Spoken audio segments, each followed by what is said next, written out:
What's up, YouTube? Fantard here. It's been a really long time since I did a video. I kind of took another hiatus. School, life, career, a little hard and a little lazy. I lost like my memory chip, and I haven't done a video since because I kept saying, "Oh, I'm gonna buy one," and I kept putting it back. So yeah, Fantard kind of got lazy about making YouTube videos, so I was trying to concentrate on other things. I moved again. Anyway. Yeah, so I'm probably going to take another hiatus, like in probably 12 weeks from now. So I want to take advantage of the time that I do have and start making YouTube videos again, because it's something that I really did enjoy. And so I'm coming back. Who knows when I'll take another hiatus. I want to make a review of Shokugeki No Soma. Maybe today I'll probably make a video on Fairy Tail. Probably a little rant, because of how bad it's gone. But this chapter for Shokugeki No Soma is chapter 215. And I missed a little. No, I haven't missed any. I kept up with the series, obviously. I've kept up with all of the series. But, as far as video making goes, what I thought about Soma beating the 6th seed of the Elite 10 was, I'm like, okay, like, I'm glad he won because I think it's about time Soma takes that next step. But initially, I was kind of like, I thought it was bullshit that he won by beating her at her own strength when it came to the cooking. But the way they explained it, I thought was well done. And because the reason why she had lost was because she was so, stubborn and dead set on the type of noodles or soba that she was using, that was going to be the best type. And Soma one-upped her with his creativity and him able to think on the fly because of how long he's been in the restaurant. So it was a good explanation. And it's about, I really like that Soma took that big step, to be considered into the elites. He's definitely Elite 10 material. He's been there for a while, but now he's taking that further step where he's threatening to get into the #1 spot in a couple years from now.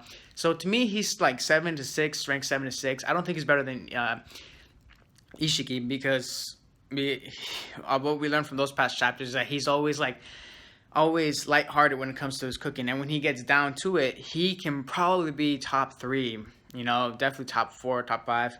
But we know how good he is. So with this chapter, it showed the aftermath of his victory. And I thought it was really funny how the comedy, how it showed his his relationship with Nakiri isn't exactly buddy yet. It's still slowly progressing, slowly growing. She won't high-five him after his victory. And she turned away being a little brat, acting all shy and stuff. And when girls kind of act like that towards a guy, and that's the only guy a girl will act towards, mainly as a sign that she has a crush on him. So we've already known that for a long time.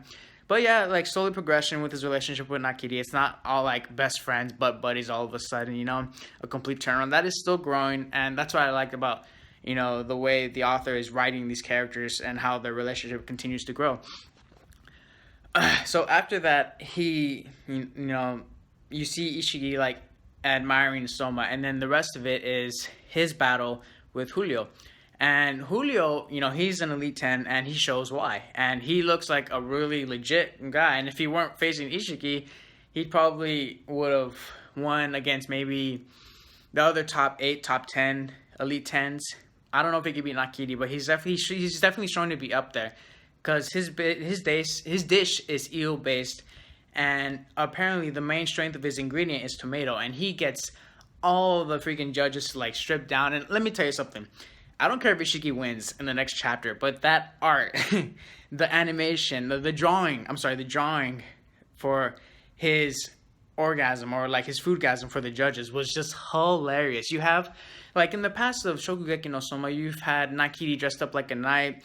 You've had Soma and Hayama boxing, but this drawing was just fucking hilarious. I laughed my ass off because it was basically Anne pressing her ginormous boobs and the two judges in between going and it was just so hilarious. It was hot, it was sexy, it was funny.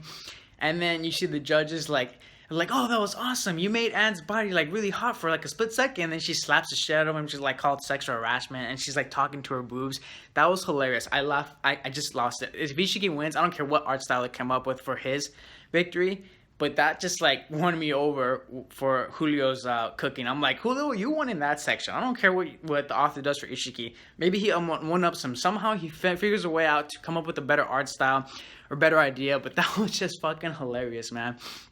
And Ishiki, he's finally going to show, when it comes to his dish, the ingredients that he uses from Polar Star.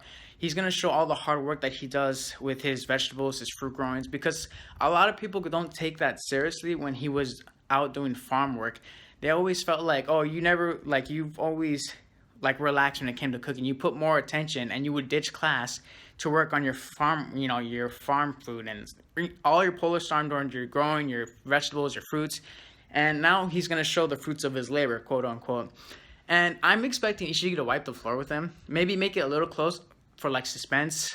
But I think it's going to be wasted suspense because Ishiki is a badass. And he's better than the 6th ranked seat of the Elite 10. So I'm expecting him to win.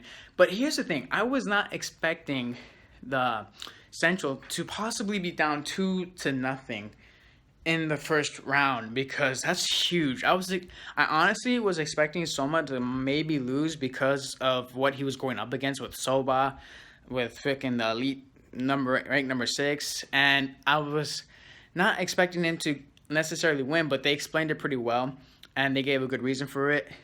It's just that I'm like, Central's down 2-0. And when that happens, normally that means the next couple characters might get knocked down a notch, which is going to be Kuga. And I like him a lot. And he might end up losing just to keep it balanced. Because if they wipe out Central, that's complete bullshit. And I'm really pissed if that happens. Now, I'm not sure if I can remember clearly at this moment. But is it like, let's say if Soma would have lost. And overall, the Rebels still win, though. But if Soma loses, that doesn't mean he gets expelled, is it? Because if he loses, you could still stay in the school as long as your whole group wins as a whole. I think that's how it works. I'm going to have to look back in the manga and double check on that. But overall, this chapter was pretty good.